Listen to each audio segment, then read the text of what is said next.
আমি একটি হাদিসের প্রেমে পড়ে গেছি।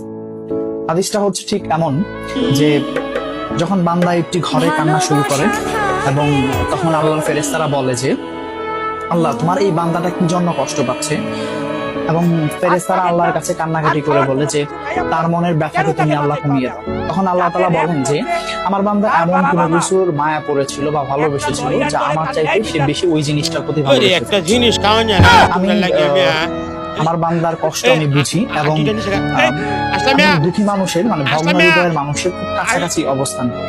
কত দূর? এক হাত দূরে আল্লাহ তাআলা অবস্থান করেন। এবং আরেকটা কথা হচ্ছে ফেরেশতারা তখন বলতে থাকে, আল্লাহ তুমি চাইলে কি সেই বান্দার সেই অভাবগুলো তুমি পূরণ করতে পারো না?